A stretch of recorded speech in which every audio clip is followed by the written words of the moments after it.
बिस्मिल्लाहिर्रहमानिर्रहीम। अस्सलामुअलैकुम। Welcome back to special खाने। घर में अगर अंडा और थोड़ा सा मैदा है तो फिर आप ये झटपट में बनने वाला खस्ता फ्लेकी ढेरों लेयर्स वाला नाश्ता बनाकर तैयार कर सकते हैं, वो भी बगैर किसी मेहनत के। घर में मौजूद चीज़ों से लो बजट में बनके तैयार हो जाता है। यकीन माने देखने वाले और खाने वाले ये गैस ही नहीं कर पाएंगे कि आपने इसे घर में तैयार किया है या फिर किसी महंगी बेकरी से मंगवाया है। आप इसे टी टाइम में स्नैक्स के तौर पर भी बना सकते हैं और बच्चों के लंच बॉक्स के लिए भी आइडियल है। घर वालों को या फिर आने वाले मेहमानों को अगर हम प्रेस करना है तो आज ही बनाएं और सबका दिल जीत लें। तो चलिए ये बहुत ही मज़ेदार नाश्ता या फिर टी टाइम स्नैक्स को बनाना स्टार्ट कर लेते हैं। सबसे पहले यहाँ पर मैंने बोल ले लिया है और इसके अंदर मैंने स्ट्रेनर भी रख लिया है। 2 कप हमें मैदा चाहिए। मैदे को हमने छान लेना है। मैदे को छानना बहुत ज़रूरी है।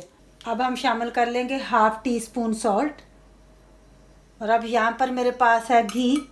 नॉर्मल घी मैं ले रही हूँ। ये हमने ले लेने हैं 2 टेबलस्पून। ख्याल रहे कि रूम टेम्परेचर पर हमने घी रखना है, गरम घी नहीं हमने डालना। अब हमने मिक्स कर लेना है। अच्छे तरीके से मिक्स करने के बाद फिर हमने यहाँ पर शामिल कर लेना है पानी। ये मैंने 1 कप पानी का लिया है। थोड़ा थोड़ा करके हमने शामिल करना है पानी और हमने इसको नॉर्मल सा डो बनाकर तैयार करना है। जैसे नॉर्मल हम आटा गूंथते हैं ना, बस उसी तरह का हमने रखना है। पानी को एक ही दफ़ा सारा नहीं डालना, थोड़ा थोड़ा करके डालेंगे। अच्छी तरह हमने स्मूथ करना है आटे को। अब यहाँ पर आप देख सकते हैं हमारा नरम और मुलायम आटा बन के रेडी हो गया। बिल्कुल उसी तरह जैसे हम नॉर्मल रोटी के लिए और पराठे के लिए डेली घर में गूंथते हैं।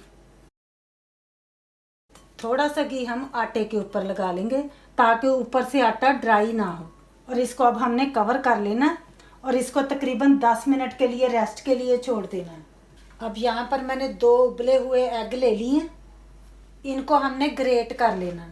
अगर आप 1 कप मैदे के साथ ये स्नैक बना रहे हैं तो फिर आपको सिर्फ 1 एग की ही ज़रूरत पड़ेगी। अंडे माशाल्लाह देखें कितने नाइसली नीटली ग्रेट हमने कर लिए हैं। अब हमने इनको साइड पर रख लेना है। अब यहाँ पर मैंने एक फ्राइंग पैन ले लिया है। फ्लेम को मैंने ऑन कर लिया है लो से मीडियम पर। और मैं यहाँ पर शामिल कर दूँगी 2 टेबलस्पून कुकिंग ऑयल। और जब ऑयल थोड़ा सा गर्म हो जाए तो यहाँ पर मेरे पास मीडियम साइज़ का अनियन था जिसको मैंने ग्रेट कर लिया है। इसको हमने शामिल कर लेना है। आप बारीक सा काट कर भी डाल सकते हैं। अनियन को हमने हल्का सा फ्राई करना है। अनियन को फ्राई करने के दरमियान बस 1 पिंच के करीब हमने साबुत ज़ीरा भी ऐड करना है। इसके साथ हमारे स्नैक में बहुत अच्छी खुशबू आएगी। और साथ ही यहाँ पर मैंने एक हरी मिर्च ली थी, इसको मैंने बारीक सा काट लिया। इसको भी हमने शामिल कर लेना है। अच्छी तरह हमने इनको मिक्स कर लेना है ताकि नाइसली ये फ्राई हो जाए। अब अनियन थोड़ा सा सॉफ्ट हो गया और इसमें से अब कच्चापन भी चला गया है।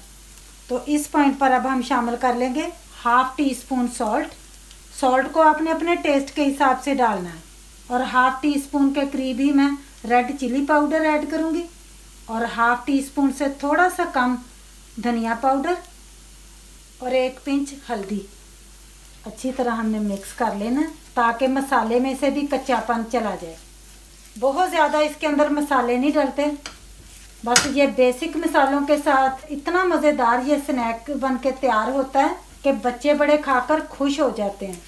बस अनियन हमारा रेडी हो गया। अच्छी सी अब हम मसाले से खुशबू भी आने लगी है। तो इस पॉइंट पर अब हम शामिल कर लेंगे ये जो हमने ग्रेट करके एग रखे थे, इनको हमने ऐड कर लेना। एग डालने के बाद हमने बहुत ज़्यादा नहीं इसको पकाना, बस एग को डालते ही हमने फ्लेम को ऑफ कर लेना है। अच्छी तरह मिक्स कर लेंगे। मज़ेदार सा हमारा ये एग का मिक्सचर रेडी हुआ है। अब हमने थोड़ा सा हरा धनिया काट करके मैंने वॉश करके रखा था, इसको ऐड कर लेना। और ये सिर्फ 2 पत्ते मेरे पास मिंट के थे, इसको भी हमने बारीक सा काट लेना है और इसको भी डाल लेना है। इसके साथ बहुत अच्छी सी खुशबू आएगी। बस अब ये रेडी है। इस मिक्सचर को हमने ठंडा कर लेना है। अब यहाँ पर मैंने एक छोटा सा बोल रख लिया और यहाँ पर मैं ले रही हूँ 3 टेबलस्पून घी, और घी के अंदर मैं शामिल करूँगी 2 टेबलस्पून कॉर्नफ्लावर।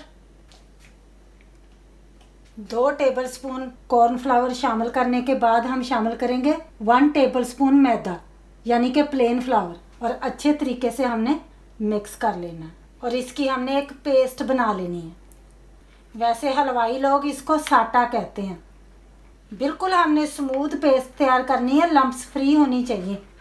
बस इसी तरह का हमने रखना है इसको। ये भी हमने रेडी कर ली। तो अब हम चलते हैं नेक्स्ट स्टेप की तरफ।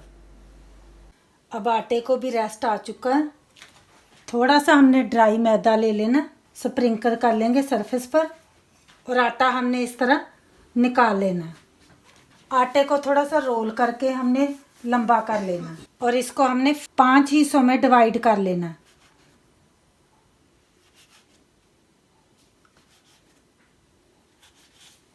और हमने इनके पेड़े बना लेने हैं। अब यहाँ पर आप देख सकते हैं मैंने 5 पेड़े तैयार कर लिए हैं। 4 पेड़े हम वापस बोल के अंदर रख लेंगे और सिर्फ 1 पेड़ा भी हम ले लेंगे। हल्का सा मैदा डस्ट करेंगे और इसको हमने बेल लेना है।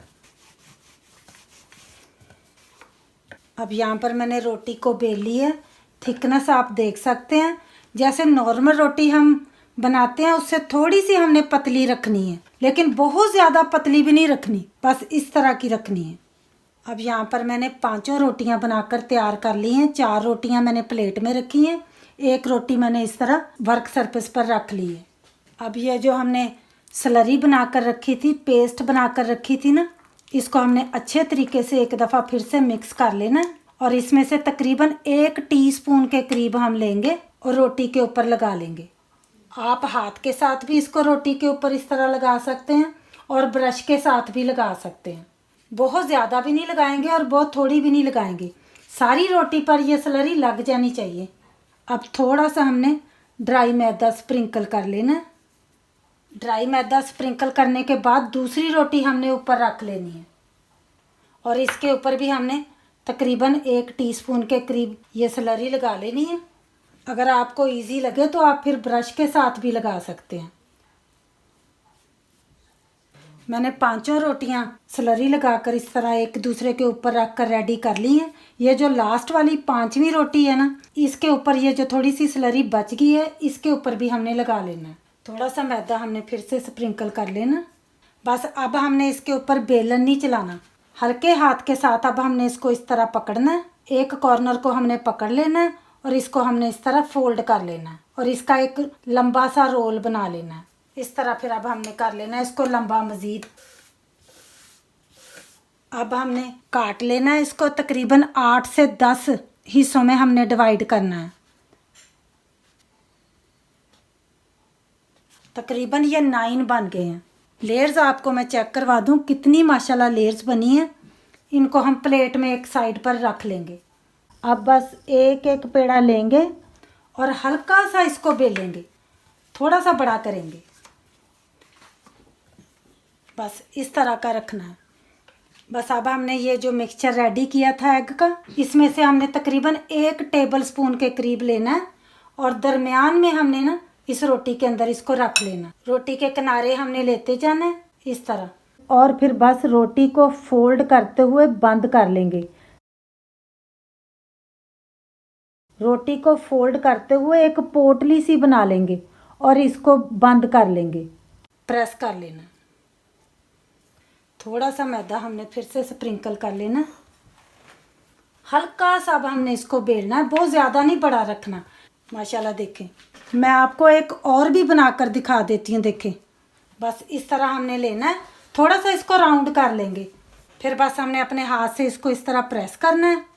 थोड़ा सा हमने मैदा स्प्रिंकल करना है और इसको बेल लेना है, ना ज़्यादा बड़ा ना ज़्यादा छोटा, बस इतना सा रखेंगे।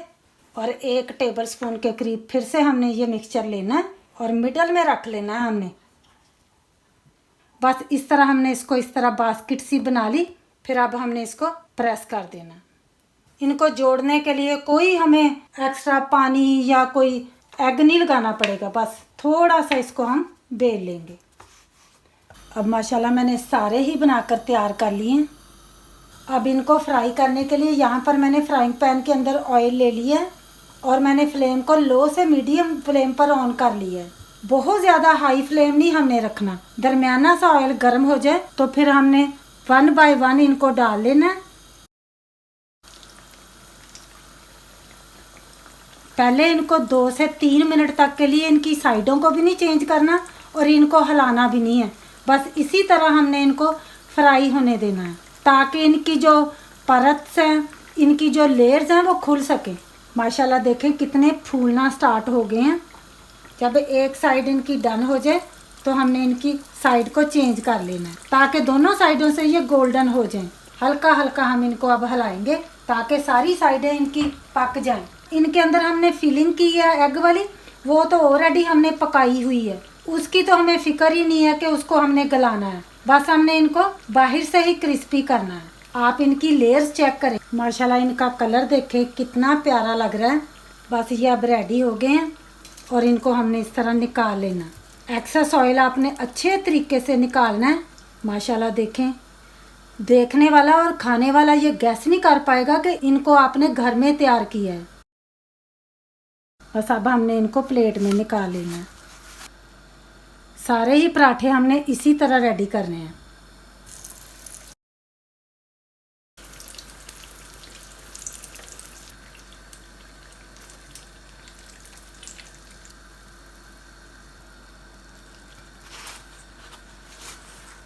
अब माशाल्लाह यहाँ पर हमारे बहुत ही मज़ेदार ढेरों लेयर्स वाले बहुत ही फ्लेकी बहुत ही डेलिकेट किस्म के स्नैक्स बन के तैयार हुए हैं। आप इनको नाश्ते के टाइम पर भी बना सकते हैं, टी टाइम पर भी बना सकते हैं, बच्चों को लंच बॉक्स के लिए भी दे सकते हैं और अगर आप सफ़र पर जा रहे हैं तो बनाकर साथ भी ले जा सकते हैं। केचप के साथ खाएं या फिर हरी चटनी के साथ। बहुत ही मज़ेदार ये बन के तैयार हुए हैं, रिज़ल्ट आप देख सकते हैं। बस अगर घर में मैदा और अंडा है तो आप ये ब्यूटीफुल स्नैक बनाकर तैयार कर सकते हैं। इसको मैं आपको दिखाती हूँ, देखें ये दिखने में ही नहीं प्यारे लग रहे, देखें कितने डेलिकेट है माशाल्लाह। और इनकी लेयर्स मैं आपको अंदर तक दिखाती हूँ। माशाल्लाह देखें ढेरों लेयर्स हैं इनकी। बस आपने मेरी इस रेसिपी को इसी तरह फॉलो करते हुए बनाना है तो इंशाल्लाह ताला ये आपके भी इतने फेवरेट बनेंगे जिस तरह के मेरे घर में ये फेवरेट हैं। बस आप मुझे दीजिएगा इजाज़त इस ब्यूटीफुल रेसिपी के साथ। फिर मिलेंगे इंशाल्लाह ताला मेरी एक अगली आने वाली बहुत ही ख़ास वीडियो के साथ। तब तक के लिए ढेरों दुआओं के साथ अल्लाह हाफिज़।